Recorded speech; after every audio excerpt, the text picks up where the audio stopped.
doing The Telltale Heart by Edgar Allan Poe. Oh, I'm David Harding, and I'll be doing The Telltale Heart by Edgar Allan Poe. Right, here we go. True. Nervous. Very, very dreadfully nervous I've been and am. But why will you say that I'm mad? The disease has sharpened my senses. Not destroyed, not dulled them. Above all was a sense of hearing acute. I heard all the things in the heavens and in the earth. I heard many things in hell. How then am I mad? Hearken! Observe how healthily, how calmly I can tell you the whole story. It's impossible to say how first the idea entered my brain, but once conceived, it haunted me day and night. Object there was none. Passion there was none. I had loved the old man. He had never wronged me. He had never given me insult. For his gold I had no desire. I think it was his eye. Yes, it was this. One of his eyes resembled that of a vulture. A pale blue eye with film over it. Whenever it fell upon me, my blood ran cold. And so by degrees, very gradually, I made up my mind to take the knife to the old man and frustrate myself with the eye forever. Now this is the point you fancy me mad. Madmen know nothing, but you should have seen me. With what caution, with what foresight, with what dissimulation I went to work.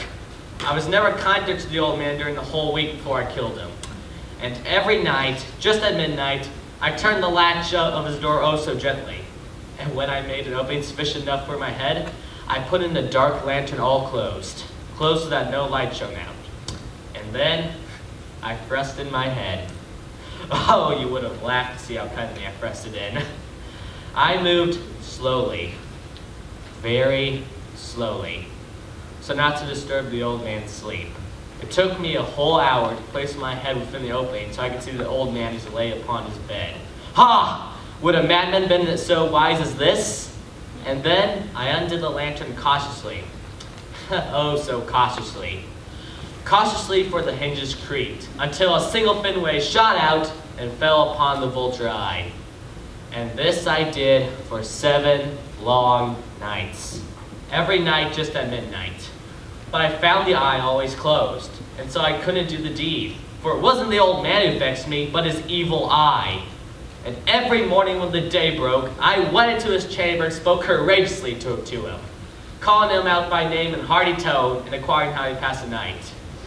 So he would have been a very profound man indeed to suspect that every night, just at 12, I looked in upon him while he slept.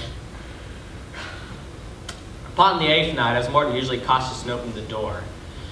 I watched his minute ahead and moves more quickly than did mine.